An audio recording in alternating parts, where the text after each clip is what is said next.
Hi, ladies and gentlemen. Welcome to the Hell's Kitchen Prohibition Pub Crawl. My name is Aaron Tabakman. I'm the owner of Urban Village Tours, and I do pub crawls that talk about Prohibition. We're going to go on an exciting adventure here, going through Hell's Kitchen. Hell's Kitchen, a neighborhood just west of the Theater District here in Midtown. Now, why am I starting the tour here in the Theater District? There's a good reason. It has to do with the man behind me, the patron saint of Hell's Kitchen, Lieutenant Father Francis P. Duffy, the most decorated military chaplain in American military history. Everyone loved Father Duffy, and he was usually on the front lines. The 165th or the 69th would drive the Kaiser's Army back 3 miles on the World War I battlefield. And he would administer to confessions, sadly, the last rites and burials as well. Really broke him up if you saw one of his men who he baptized dead on the battlefield. Father Duffy was a humane man, however. If the enemy was found dead on the battlefield, he had his men dig a ditch and they would bury the enemy right then and there. 69th took a lot of casualties during World War I. Over 800 men were killed and over 2,000 men were injured during battle. But then at the end of the war, they came back to a hero's welcome.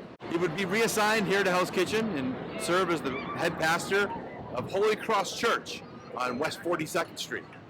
An assignment he actually loved. Why? Because he loved Broadway theater and would often see the shows. He also liked boxing as well. He would, in the 1930s, he would watch the historic boxing match between Gene Tunney and Jack Dempsey. Jack Dempsey would knock Gene Tunney to the mat, and one of his companions said, "Father Duffy, pray for Gene Tunney." He thought about it for a minute and said, "I normally would, but he's an Irishman. He has enough luck as it is." So no one. He also didn't point out that Jack Dempsey was Irish too. But anyhow, Father Duffy was beloved as he tended to the spiritual needs of Hell's Kitchens and indigent and poor. He died in 1932. For his funeral, 25,000 people came out for his funeral. A cortege from Holy Cross Church all the way to St. Patrick's Cathedral. So in a way, this statue is a pretty good location. It's between the two churches and faces Holy Cross. The statue, this 9-foot greeting statue, would be erected 5 years later, in 1937, and this part of Times Square would be renamed Father Duffy Square. And where we are standing right now, this park would be renamed Father Duffy Park. So a fitting tribute to such an important clergyman here in New York City, Father Francis P. Duffy. You'll see the Distinguished Service Cross, Distinguished Service Medal, Conspicuous Service Cross, Legion d'Honneur, finally the Croix de Gloire, given by France, who was an ally of America during World War I. So, Father Duffy is very well remembered here in the Theater District. I want to talk to you about these stairs I'm standing on right now, the famous red staircase of Times Square. These steps were put in 2008, sort of the culmination of a 9-year project by the Theater Development Fund. The red stairs were completed in 2008 at the cost of about $20 million, of which New York City would pick up about half the tab. These stairs light up at night. As you can see, they're powered by LED lights, which run 24 hours a day, 7 days a week. And in the winter, when it snows on the staircase, machinery underneath melt the snow. They melt the snow. So these stairs remain visible all throughout the day and night, all throughout the year. They're modeled after a Greek amphitheater. 1,500 people can fit on these 27 stairs. That seems to be a lot, but if they're side by side, they can fit 1,500. The stairs are replaced about 5 to 8 times a year. And the whole cost, again, was $20 million. So if you want to just sit back and watch the people, watch the lights of Times Square, the red staircase is a wonderful way to go about doing it. Let's follow me. I want to show you what is behind the red staircase. Follow me.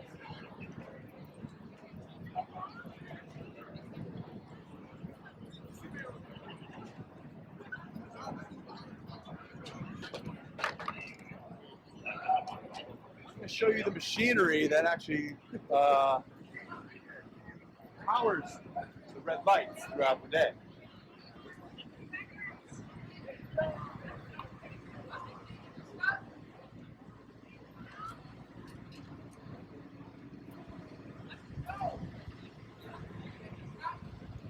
And that's right here. This is load-bearing glass. This is sort of the main material used, and that can withstand the heavy amount of weight that's above on the stairs. And this is sort of the geothermal unit which powers the entire building. Energy efficient, of course. And these were all brought in kind of in whole to be placed underneath the stairs. So, to my right, to your left, is the TKTS booth, which is a service of the Theater Development Fund. They sell the Broadway tickets at discount. This building was won in a design competition in 1999 by the Van Allen Institute. It was won by the Australian firm Troy and Ropija. And they were the people that designed this. And the architects, you can see here, were William Fellowes architectural firm. So follow me. I want to show you where the windows are, where they sell the Broadway tickets. Follow me.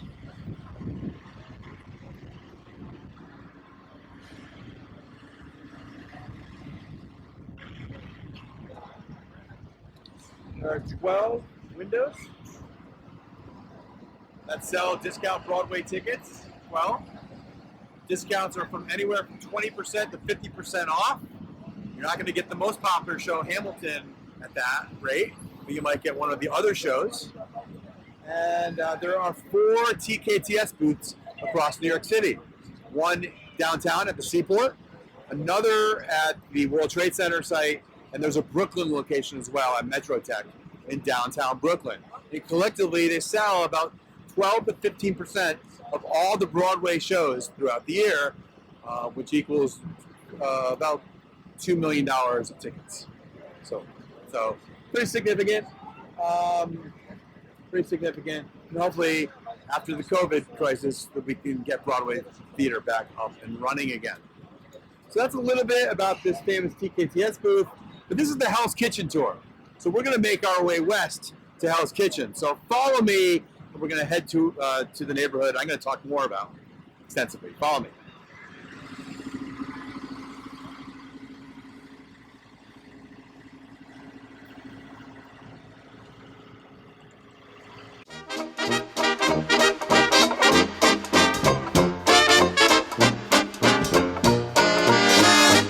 Okay, welcome to our next stop, the Hotel Edison. Hotel Edison is named after the famous inventor, Thomas Edison. Thomas Edison would light a switch in Menlo Park, New Jersey to light the hotel here in Times Square. It's an Art Deco hotel. Art Deco was the real common theme now, style of architecture in Prohibition. In the 20s, 30s, we still have so many famous buildings that are Art Deco in New York, including the Hotel Edison. Some of its famous residents, as you can imagine, being the theater district, there were many, included George Burns and Gracie Allen, who lived on the 9th floor. Their friend, Jack Benny, lived on the 4th floor. Writer Ring Lardner lived in the hotel for a time, and so did the composer Moss Hart. He lived here as well. So being in the theater district was convenient. Some of the features include the Edison Ballroom, the Rum House, which is a 1940s style bar. For many years, the Edison Deli was at the hotel. Sadly, that went out of business. Today, you'll find Friedman's Deli as well. For some of the features of the hotel. And every room has an Art Deco motif located inside each room. It's a wonderful hotel. Many tourists stay at all the time. Yeah. And so usually I would take you inside the lobby, but due to the COVID, no one's going in the lobby. There's these wonderful Art Deco paintings inside. About a decade ago, the hotel would commission a Croatian artist to paint these wonderful paintings inside that depict what life was like in the 20s and 30s, a time when New York was rapidly changing due to technology and culture as well. So if you're here, we'll take you inside and we'll show you some of those great paintings. So that's it for the Edison. We're going to get to Hell's Kitchen. We're almost there. Follow me and let's get towards the kitchen.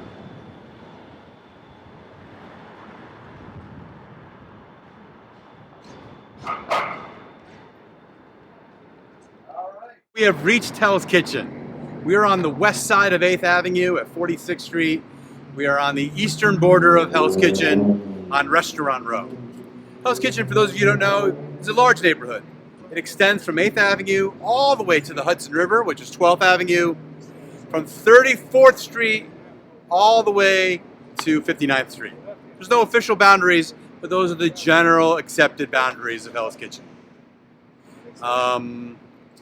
We're on Restaurant Row here on West 46th Street. Restaurant Row was established in 1973 by Mayor Lindsay, who wanted to get a group of restaurants with easy access to the Broadway Theater District. It was just a few, maybe a dozen. Now there's over 3 dozen excellent restaurants with cuisines from around the world here in Restaurant Row. A few of them were speakeasies. We're going to explore it. Follow me and let's check some of the restaurants out.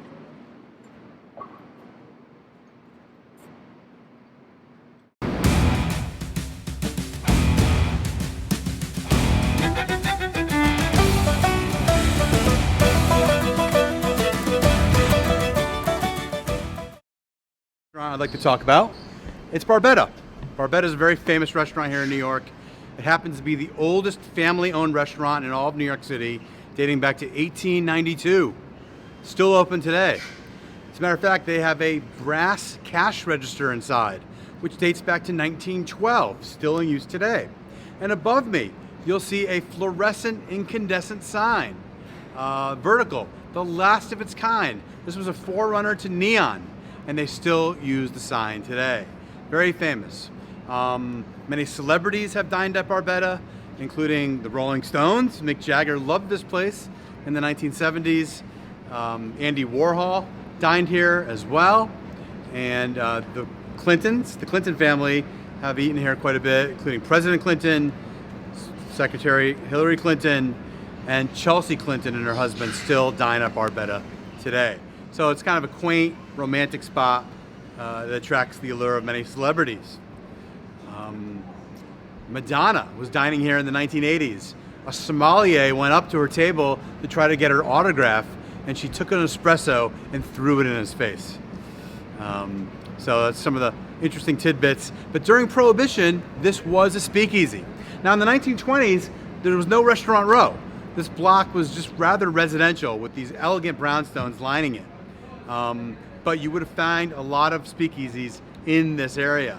As a matter of fact, a journalist went to do a story about the speakeasies, and he asked a woman on the street here, how many speakeasies are there in Hell's Kitchen? And she replied, there's more speakeasies than children. And there's very easily 200 children per block. So alcohol abounded here during Prohibition. Follow me, we're gonna head further into the Restaurant Row and I'll show you some more speakeasies.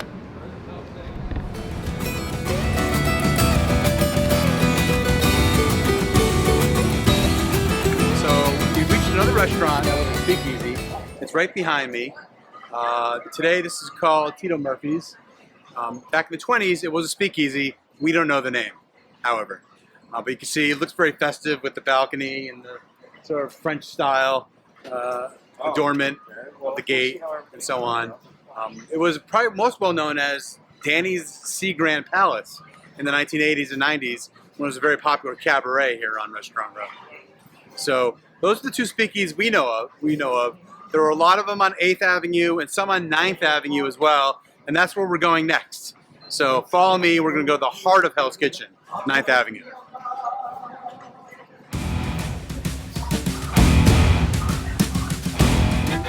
Okay, we've reached 9th Avenue. which is the heart of Hell's Kitchen. 9th Avenue is where a lot of tenements were built in the mid-19th century. Another thing that was here that doesn't exist today was the elevated train that came down 9th Avenue. New York used to have 4 elevated trains. This was not the subway. This was a precursor to the subway. And they were all above ground on 2nd Avenue, 3rd Avenue, 6th Avenue, and here on 9th Avenue. They were loud, they were noisy, they blocked the sun, they brought down property values, and thus attracted poorer residents, many of whom were Irish immigrants. So the elevator would come down in the 1930s when a lot of changes were taking place. Hell's Kitchen, especially on 9th Avenue, was becoming more of a ghetto. The tenements were crumbling, they were decrepit, and many were knocked down and new tenements were built in their place. And that's what you see today. This was especially true near where the Lincoln Tunnel is today, further south of here. Also, the main place to shop was a place called Patty's Market, which was an outdoor market next to the elevated train from 34th to 40th Street. Now, there is one exception about the tenements. 3 of them survived, and they're right behind me. Across the street, you'll see 3 mid-19th century tenements still intact, still in use today. Pretty amazing, don't you say? There's a lot of amazing things on 9th Avenue here in Hell's Kitchen. Follow me, and we'll see some more.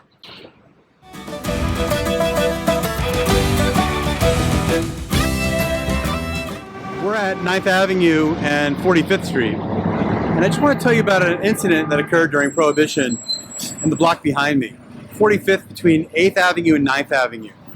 There used to be a restaurant called Billy Haas's Chop House. And in 1930 of that year, a Judge Joseph Crater would have a meal at that steakhouse. It would be his last meal. For after the meal, he hailed the cab, and he was never seen from again. You see, the early 1930s was a very violent time in New York City, as the Prohibition gangsters were battling for turf, killing each other, quite literally, with drive-by shootings, assassinations, and in some cases, killings of judges. This was certainly the case. To this day, the killing of Joseph Crater has not been solved. And as a matter of fact, an expression came out of the case. It was so sensational. The term pulling a crater means disappearing, ghosting, if you will, to use modern parlance. And it all based on that murder, which happened 90 years ago. So there's more stories to tell. Follow me, and we'll explore some more.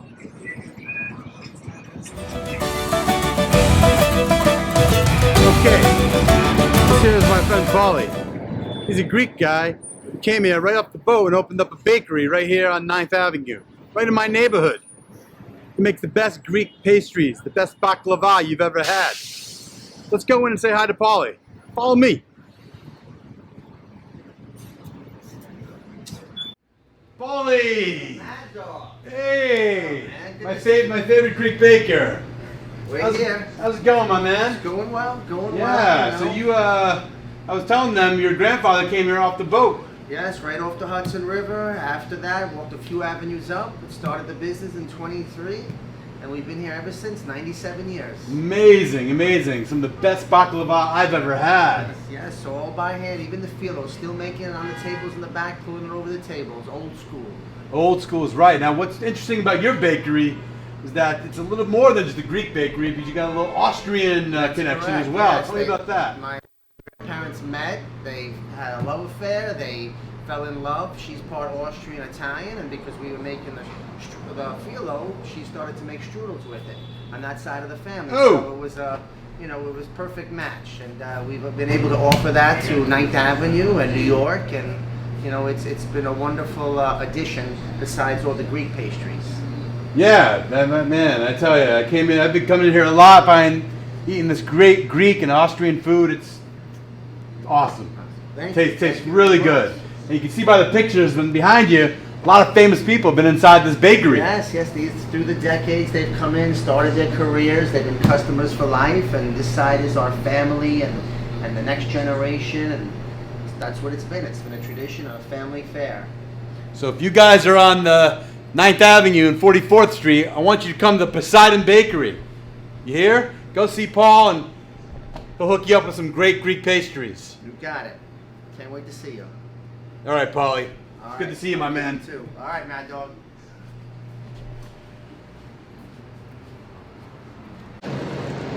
All right. We don't got to go too far because Rudy's bar is right next door to the Poseidon. This is Rudy's. Little secret. Before Rudy's was Rudy's, this was a speakeasy. Right when Prohibition hit, 1919, Rudy's was an underground speakeasy. As a matter of fact, the Scarface himself, Al Capone, is said to have drank in here. Another Chicago gangster, John Dillinger, he drank in here as well. And when Prohibition ended in 1933, Rudy's was one of the first legal bars to get a liquor license. That's right, on December 6, 1933, Rudy's became legal. You see this door right here? This door was here, right here in 1933. And the bar was made for $300 on the Bowery. Still there. This place is legendary. So many famous people have drank at Rudy's. The song Black Cow by Steely Dan even has Rudy's in the lyrics. Now normally you'd see a giant pig right here in the front of Rudy's. It's not here though. They're closed because of the pandemic. But you bet when they're open, you're gonna see a 6-foot porcine figure. That's Rudy's mascot. Now Rudy's is not a first name, it's a last name. You see, this was a German saloon through and through. And the Rudy's owned the place. Helen Rudy used to have 2 German shepherds in the bar. And if some customer passed out or fell asleep, you could believe the German shepherds would wake him up. And he'd either behave or he'd get kicked out. So even before this was Rudy's, this was a German saloon in the 19th century called Engess's. And they actually had an opening in 1883. So that's a long, long time ago. And they're still drinking here today. Rudy's is considered one of the best dive bars, not only in all of New York, but in all of America. It's a great place. Now they've got a back outdoor garden as well. They got beer on tap. They got beer on bottle. And they'll make any well drink you want. And with any drink, you get a free hot dog as well. How's that for customer service? So, my recommendation, after you have a great pastry at Poseidon, you come right next door to Rudy's and throw a few of them down.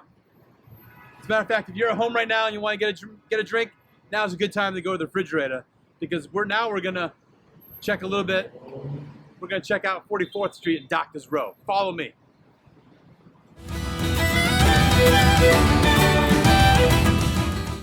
Okay, we're now going to move the tour to 44th Street between 9th and 10th Avenue.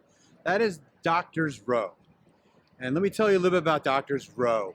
Originally it was part of a farm called the Eden Farm, which extended all the way to 47th and 7th. In 1803 it was purchased by John Jacob Astor, America's first millionaire. His grandson, William Backhouse Astor, would then develop brownstones on the block in the 1860s. And he would make this block the most elegant of the area. And it turns out many doctors would move there, and it became known as Doctors Row. So there's some great real estate on the block, some interesting stories. Follow me and we'll explore a little bit more on Doctors Row.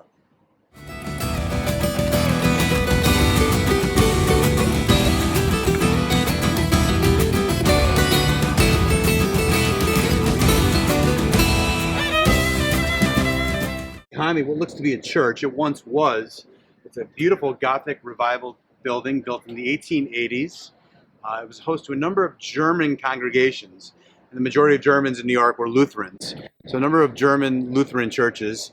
It was the All People's Church in the 1960s, kind of interesting name. And today, it's home to the New Dramatists, which trains playwrights, trains in future playwrights. Some famous playwrights have graduated from there, including playwright Patty Chayefsky and August Wilson. August Wilson has a Broadway theater named after him, and a number of other playwrights as well. Very hard to get into. Next door to that is the townhouse 428 West 44th Street. That is said to be haunted with the ghost named Hungry Lucy. Lucy Ryan was a woman who died in 1792, perhaps from yellow fever. Well, it claims her ghost is there. In the 1960s, a woman named June Havoc bought the townhouse. She was the sister of the well-known burlesque performer and author Gypsy Rose Lee. And she lived on the first floor, rented out the second floor and third floor, and it was said that they heard noises. Well, Miss Havoc hired a medium named Sybil Leek, who met Lucy and called her Hungry Lucy because the ghost was constantly complaining she was hungry. And so her ghost resides there ever since. Next door to that townhouse is the famous actor studio. This is a very famous acting academy. It was founded the building was founded in 1859 as the Seventh Associate Presbyterian Church. But it really didn't become famous until it was founded as an actor studio based on the teachings of Konstantin Stanislavski. Many famous actors have graduated from here, including Robert De Niro, Al Pacino, Ellen Burstyn, Harvey Keitel, also playwrights like James Baldwin and others have graduated from the actor studio. Perhaps you might have seen the show on Bravo, James Lipton's The Actor Studio. That was filmed in that very building. The actor studio, again, a very competitive academy, and students earn their master's degree in drama at the actor studio. So that's a little bit about Doctors Row. As we walk towards 10th Avenue, just marvel at the beautiful townhouses that are on this block. This block really is the nicest block in all of Hell's Kitchen. I think you can tell by some of the beautiful brownstones and townhouses that are here. Follow me as we make our way to 10th Avenue.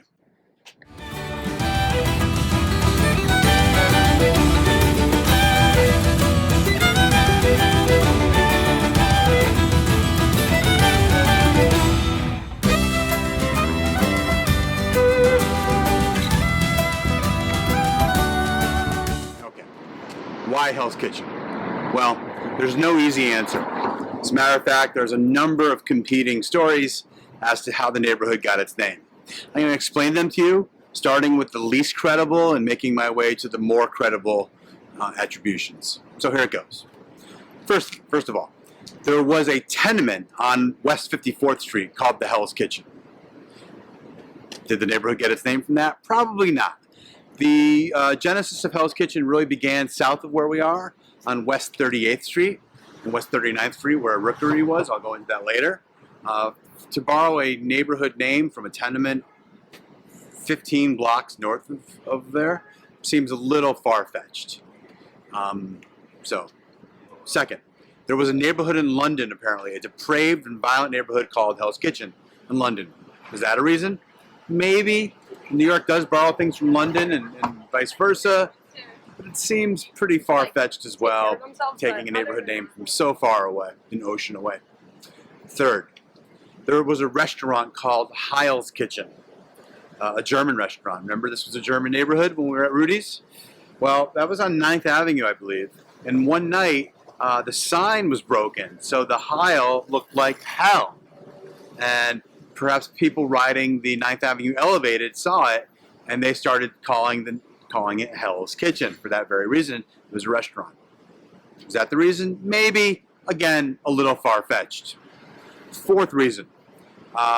In New Jersey, of all places, residents of New Jersey across the river saw a lot of smoke emanating from the many restaurants and lumber yards on the west side off the Hudson. It was a hot and sweltering summer day, and they started calling the area Hell's Kitchen.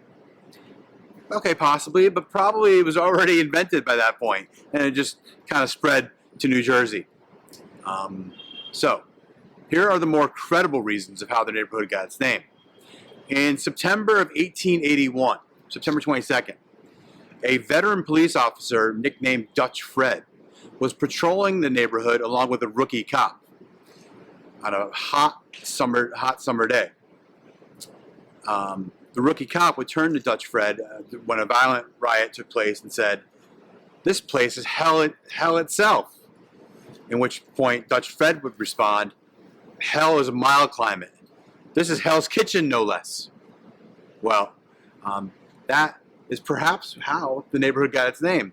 Only problem is there is no record of it. There was no journalist there. We don't know. Maybe the neighborhood name was already invented, and Dutch Fred, being the police officer of the neighborhood, just kind of perpetuated the new appellation. This is probably the most credible reason of how Hell's Kitchen got its name. And I'll bring you back to September 22nd, 1881. There was a murder in the neighborhood on West 39th Street. And a New York Times reporter, you've heard that newspaper, a New York Times reporter came to the neighborhood to do a story on the murder. Well, in essence, they had a tour guide who took them around the area. And I think it was Mrs. Livingstone. Took the reporter from 39th Street to 38th Street, where there was an abattoir. What's an abattoir? A slaughterhouse. Remember, ever since the railroads were built on Hell's Kitchen, a lot of industry has been on the west side. Lumber yards, stockyards, and of course, slaughterhouses. And so this place was bloody, quite literally. Blood, howling of cattle, pigs, and so on. Just a ghetto, if you will. And there was a rookery on West 38th Street between 9th and 10th Avenue. And that nickname was Hell's Kitchen.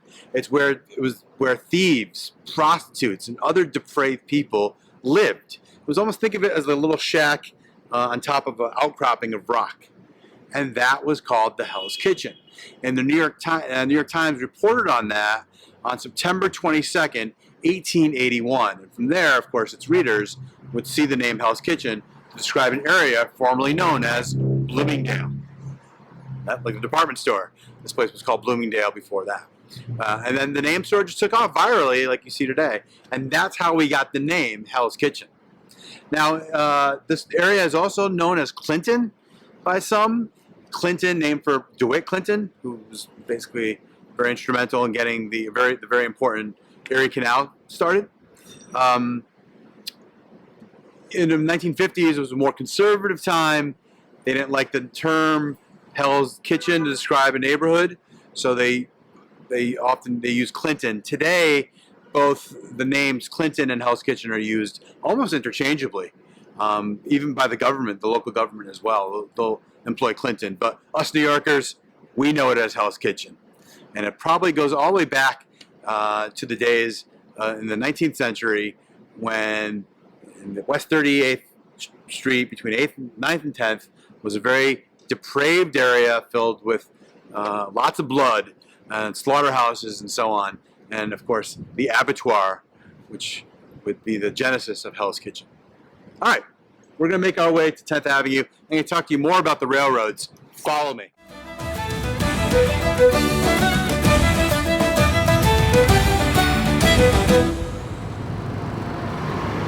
Okay, we've arrived on 10th Avenue. We are making our way west. Before I talk more about 10th Avenue, I want to talk to you about the name of this bar we're going to head into, Hellcat Annie's Tap Room. The name comes from two female gangsters. Let me explain more.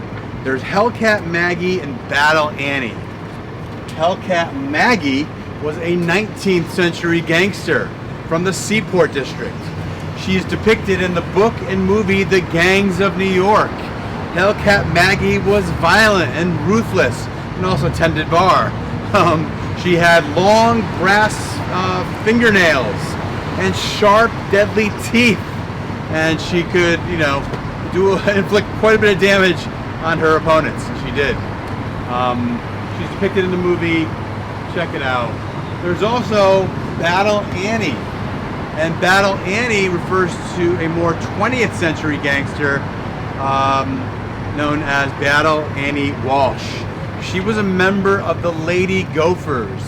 The Lady Gophers were the female auxiliary to the Gophers gang that ruled here on 10th Avenue.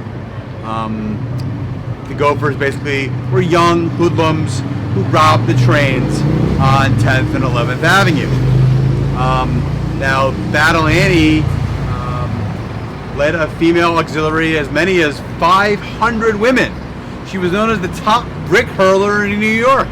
And these women could add support in large gang conflicts. And they were headquartered on Battle Row, which was on West 39th Street at Mallet Murphy's saloon. That was their headquarters. Annie Walsh the Gophers basically disbanded by 1920, and Annie Walsh lived until 1958. She was a real person. Now, why does the bar have the name Hellcat Annie, which is a little incongruous? Well, probably the owner knew his history, but his mother is named Annie, and he liked the nickname Hellcat. So he took the nickname for Maggie and added Annie to get Hellcat Annie's tap room. This is our next stop. We're going to go in and enjoy a microbrew. They've got a lot of great beers on tap, including a lot of local New York State microbrews as well. No table service, so order from the bar. I hope you're thirsty. Let's go. Okay, so we're done with Hellcat Annie's. We're going to move on to our third destination. But before we do, I just want to tell you a little bit about the avenue we're on, 10th Avenue. 10th Avenue and 11th Avenue, for that matter, have a very interesting nickname, Death Avenue. Why are they called Death Avenue? Well, by the 1840s, the economic center of New York would shift from the east side to here on the west side. A lot of that had to do with the steamship. Steamships were now sailing up and down the Hudson, delivering goods. Because of that, the west side became more economically viable, and the industries came to the west side. And a parcel of that was building the railroad. The New York Central Railroad would build street-level railroad tracks on 10th Avenue and 11th Avenue. They probably knew it was dangerous. As a matter of fact, they hired a cowboy to ride ahead of the trains to warn Hell's Kitchen residents that the trains were coming. Didn't work. People were still hit by the train and sadly killed. As a matter of fact, in 1910, the city commissioned a study and found on 11th Avenue, over 800 people died and over 1,500 people were injured just on 11th Avenue alone. And thus they took on the nickname Death Avenue. I told you this was a scary neighborhood. Let's see what happened to the railroad tracks. Follow me and we'll do that.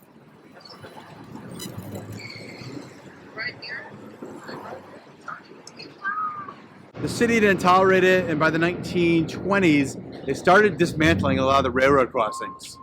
And by 1941, the railroads were taken off the streets. And that leads me to what's behind me, the railroads underneath the streets. These were sort of built in their place, and they are still here today. This is the railroad, so that would probably transport goods all along to the west side, down to the area known as the Meatpacking District. Along from 30th Street all the way down to about Little West 12th Street is an elevated track. They were last used in 1960 and then not used. Well, that elevated track was going to be demolished about 20 years ago, but some civic-minded New Yorkers wanted to save it and build a park on it. They did, raising money from celebrities including Diane von Furstenberg and Barry Diller. They would hire Dutch gardeners to plant vegetation and plantation along it, and they gave it the name the High Line. And today the High Line is one of the more popular tourist attractions in New York City along the west side. So that is what happened here along the railroad tracks. So you can see why the Gophers and the Dragons and the Guerrilla Mob were so interested in operating here on 10th and 11th Avenue. because they can make riches robbing the trains. And they did. Let's continue on to our last site. Follow me.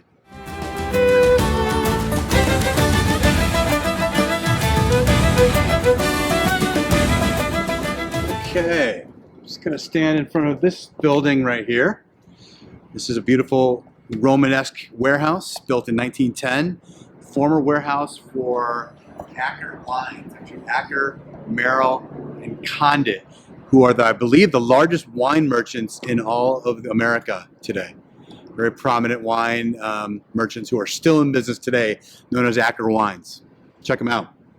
Well, I want to talk now about the gangsters of Hell's Kitchen. I haven't really got into that. What better place in front of a wine warehouse to talk about the gangsters during Prohibition?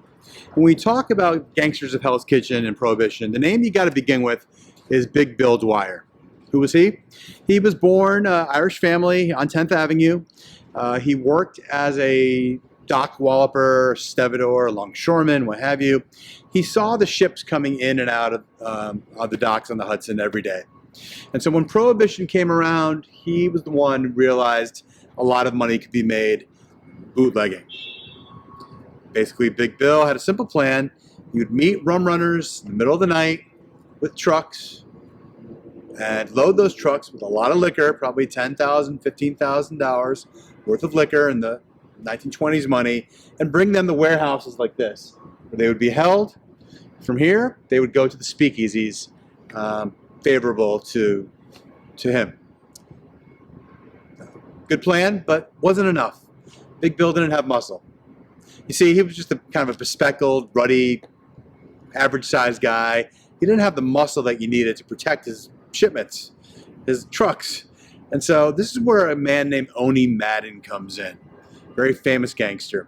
Oni Victor Madden was born in England, I believe in Liverpool. He grew up in Leeds at the young age, probably not even 11 years old. He came to America, the family settled in Hell's Kitchen, 10th Avenue and about 30th Street. Oni ran with the Gophers. He was a gopher. He was a gangster. They robbed the trains along 10th Avenue. The rival were the Hudson Dusters. He loved dancing. He loved going out. He had a girlfriend by the name of Frida Horner. And a lot of rival, jealous gang members who didn't like Oni. One of them was a man by the name of Patsy Doyle. Patsy, by the way, Oni committed a lot of crime. He never got arrested, including murder. He murdered someone on the 9th Avenue L. But in 1912, Oni had a rival gang member. His name was Patsy Doyle. Patsy liked Frida. Wanted to date her. So he wanted to make sure Oni got the message. 1914, at the Arbor Dance Hall and 52nd and 7th, Times Square, Oni was in the balcony watching Frida dance. And that's when 11 rival gang members came up to them. And he was like, what's going on? Who'd use Yellow Bellies ever bump off? At that point, Oni reached for his revolver. And at that point, the 11 gang members got theirs out and shot Oni multiple times. He was shot half a dozen times. Miraculously, he survived. They called the ambulance. With barely conscious, the police asked him, who did this to you? He said, don't worry about it. My boys will take care of him. And they did. Within the next week, 3 of the 11 Hudson Dusters were found bludgeoned or knifed to death. But he wanted the head honcho of the plan, Patsy Doyle, to get his. Patsy was blackjacked about a week later. That didn't do the job. He survived that. And that's when Oni devised the plan. He would tell Margaret Everdeen, Frida's best friend, to meet Patsy at a saloon on 41st and 8th. And at that point, woo Patsy to the saloon to meet Frida. So they did. Patsy came to the saloon, met Margaret. At that point, 2 gunmen storm into the saloon and shoot Patsy from behind. Patsy Doyle stumbles into the street. He dies in the gutter on 8th Avenue. At that point, there was a series of revenge on some of the fellow gophers, but nevertheless, the state wanted to prosecute the girls. They copped a plea deal if they revealed who hatched the plan. And they basically ratted out Oni. And Oni was went up the river to Sing Sing for a 15-year sentence for a murder he didn't commit, but masterminded. So he was in prison from 1915 to about 1923. I think he would even cross paths with Mad Harry Thaw. Anyhow, Patsy only served 8 years. He got off for good behavior. And in 1923, he'd come back to Hell's Kitchen penniless with no job prospects. He started driving taxi cabs. As a matter of fact, he worked for a man by the name of Larry Fay. We'll talk about Larry Fay a little bit later. He then got into heisting some of these liquor trucks. There was a lot of money in bootlegging by 1923. Oni even went upstate. And in Albany, he heisted a liquor truck. Guess who? That's right, Big Bill Dwyer's. Dwyer had an in with the police, and he talked to the police in Albany and asked them, who robbed my liquor truck? They responded, Oni Madden. Dwyer was like, Oni Madden, that son of a gun, he's out of jail. I got to get him on my team. So that's when he contacted Oni and had a rendezvous with him, meeting at his office in Times Square at the Lowe's office building on 44th and Broadway. They met, they got together, and they devised a plan. I'll bring the liquor if you provide the muscle. Oni agreed. And that's the day the modern Irish Mafia was started, an organization known as the Combine. And the beginning of what would become a very lucrative partnership between Big Bill Dwyer and Oni Madden. So now Big Bill Dwyer and Oni Madden are creating the Combine, but they still need more help. And they get it in official support by a gentleman by the name of James J. Hines. Who was he? He was the head of the 11th Ward, sort of the political successor to Big Tim Sullivan. Tammany Hall figure here on Manhattan's West Side. He provides the official support to allow this trafficking of liquor to go unmolested by the police. So they basically pay off the NYPD, from the high-ranking sergeant to the lowly beat patrolman. They pay off precinct judges, everyone, in order to make this whole process work. He's in their circle as well.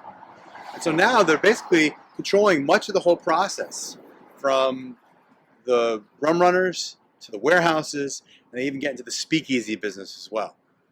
But they figure, why bother even paying the rum runners? Why don't we produce the liquor? So at some point, early on, Madden and Dwyer decided to buy an old brewery on 30th Street and 10th Avenue, the old Clausen Flanagan Brewery. Clausen Flanagan was making near beer, also called needle beer, which was basically 0.5%, which was legal. No one in New York drank it. They hated it. So they went out of business, and they bought the brewery, and they started making their own beer. And they would call it Madden's Number One. They also made, I think, gin as well, and maybe other spirits too. So now they could control the whole process. And they even took it a step further. They created their own speakeasies, including one notably in Harlem, an old boxing club that they bought from Jack Johnson, and would call it the Cotton Club. And you should take our Harlem tour, and I'll go more into the Cotton Club, but basically this became sort of one of their prized speakeasies, and that was owned by the whole gang. Now, it was more than just them. As I said, Larry Fay got into the picture, the taxi fleet owner who became a milk racketeer. He was part of the Combine. And also a guy by the name of Frank Costello. That name might sound familiar. Frank Costello wasn't Irish. He was Italian. That's right. The Combine allowed non-Irish to join.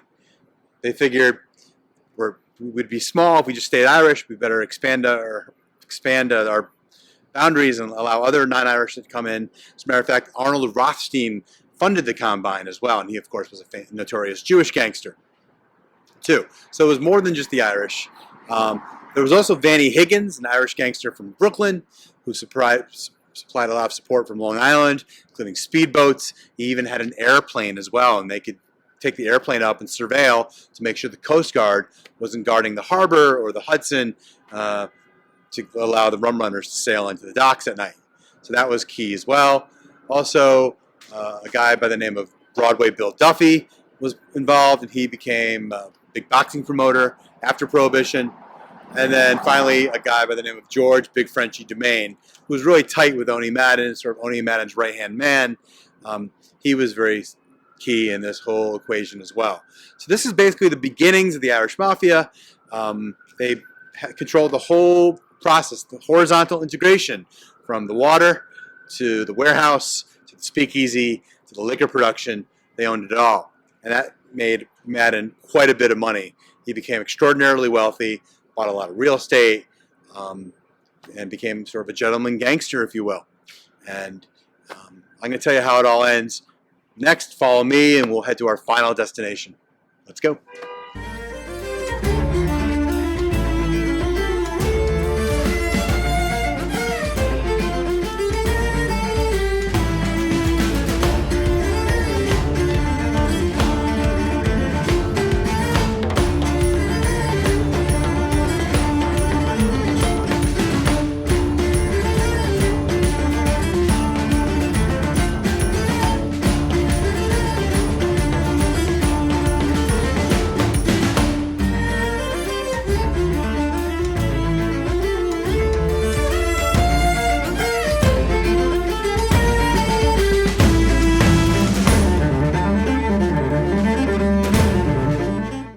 We have reached our last destination on the tour, and that is the historic Landmark Tavern. Landmark Tavern is one of the oldest taverns in all of New York City, first established in 1868, when I think this was about the edge of the island right here. And the river was just across the street. There was no 12th Avenue yet. Anyhow, the tavern was established by Henry Patrick Carley, an Irish immigrant, who had a saloon here on the first floor. He lived on the second floor and then rent out the third floor to boarders. So it's sort of a boarding house as well for mostly other Irish immigrants who he helped out. The bar today is actually from 1868, carved from a single piece of wood mahogany, still used today. So by Prohibition, Carley probably passing the bar down, this was a speakeasy. It was a hangout by a lot of gangsters, including the aforementioned Owney Madden and another associate, Irish Johnny Costello. And they ran a speakeasy on the third floor of the Landmark. Makes sense. Remember I told you about the rum runners that came here trafficking the contraband liquor? Naturally, the speakeasies on the west side probably got the first shipments in from the Hudson. The Irish Johnny had a lot of followers, hangers-on, as you will. One was a showgirl, a dance girl by the name of Ruby Keeler, who went on to become a famous Hollywood actress, and you might know her from 42nd Street. Another was a Hollywood tough guy named George Raft. Hi, guys. That's right, George Raft, who played the gangsters in many movies. Well, he learned all that stuff here in Hell's Kitchen because this is where George Raft was from. Including the very famous flipping the nickel nervously up and down. That was actually done right here at the Landmark Tavern.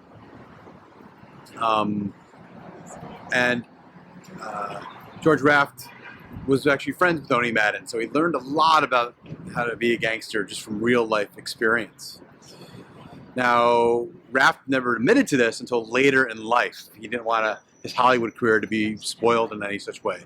He eventually disclosed that he was involved as a gangster during Prohibition. I think he was Owney Madden's chauffeur. Raft in 1980, here at the bar, a bartender was closing up for the night. They already made last call, and he was asking people to leave. One elderly gentleman would not leave, and he repeatedly asked them, "Sir, we're closing up. Please leave." The elderly gentleman still refused. The bartender went to the door. He unlocked it. When he turned around to see if the elderly gentleman was following him, he was gone. The bartender proceeded to stand, dumbfounded, proceeded to stand right where the elderly gentleman was and found a 1926 nickel. It was hot to touch, but there it was. Later that night, on September 22nd, 1980, George Raft died in Hollywood, California. So interesting to think what might have happened. So that concludes the tour, folks. Hope you enjoyed it. We're going to go into the landmark for one last drink. Maybe I'll tell you a little bit more about this famous tavern. They've got a great menu, food and liquor as well. They got some great mixed drinks, cocktails, and of course a really extensive beer list as well. So follow me and let's have one last libation.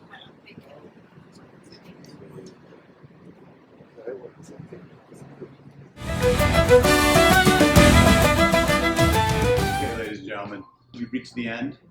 We're going to sit down, have a last drink, a little food. I'm going to tell you how it all ends. Combine, Prohibition, what happened in Hell's Kitchen a little bit after. So grab a drink, take a seat, and let me tell you the ending of the story.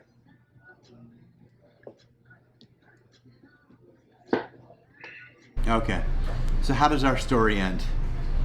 Well, let me tell you how it does.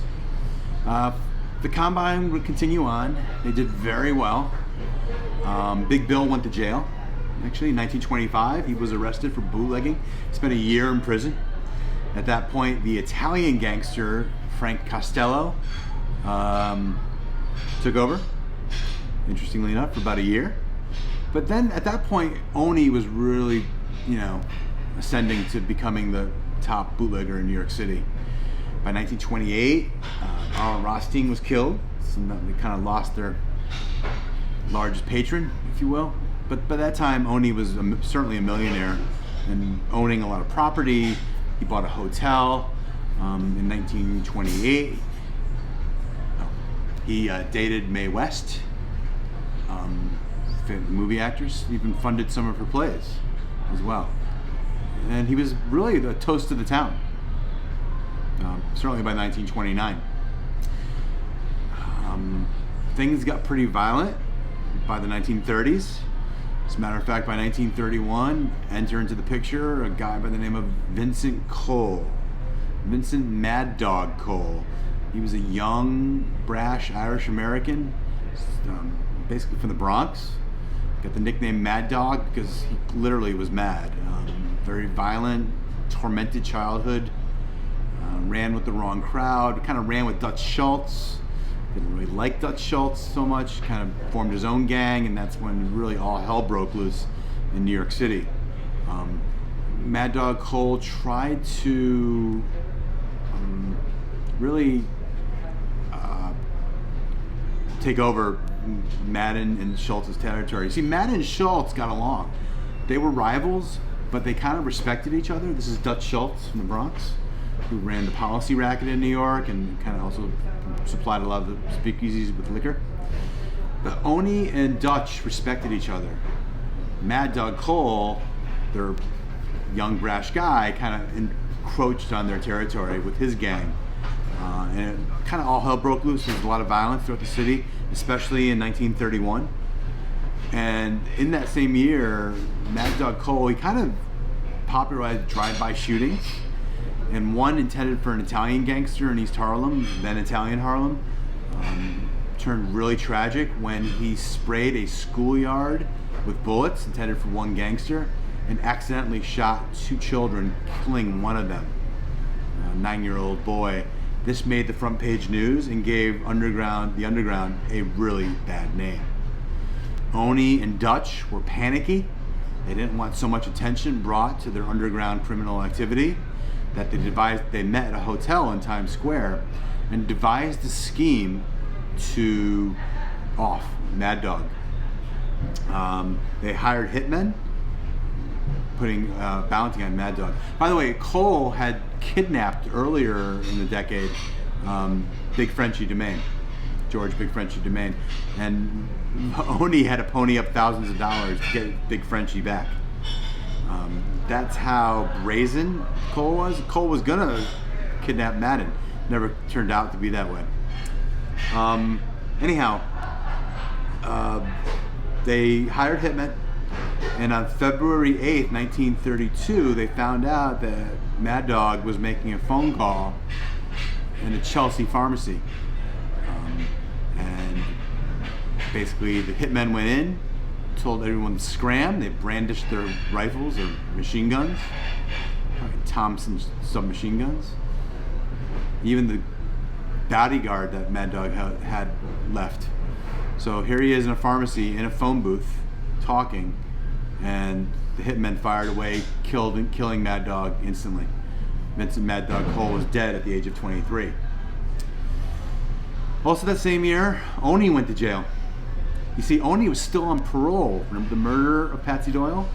Well, he got off for good behavior, but he was on parole, and so he broke that parole, probably with his bootlegging, and he went to jail.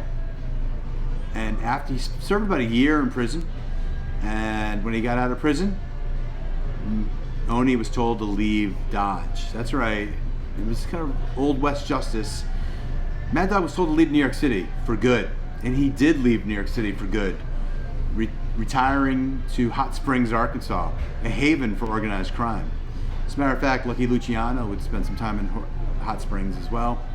Oni kind of laid low in Hot Springs. He did run some casinos there. He married the postmaster's daughter. He became sort of the gangster of Hot Springs, but much, much under the radar than when he lived here in New York. Much different scene. Oni was never killed. He lived his natural life till about the age of 73, dying in 1962 at the age of 73. Big Bill Dwyer. Oh, he slowly got out of the business. Big Bill was more of a businessman as well. He ran some sports teams. I think he was a boxing promoter along with Broadway Bill Duffy. But the government got up to him in the mid-30s, and Dwyer basically was left with penniless. The only thing he was left by the prosecution was ownership of the American Rangers hockey team, an American Hockey League franchise. I believe played in Madison Square Garden. Didn't end well for him. He retired to Bellhaven, Queens, and pretty much lived as a pauper for the rest of his life, dying in 1946. As for Prohibition ended in 1933, December 5th, 1933.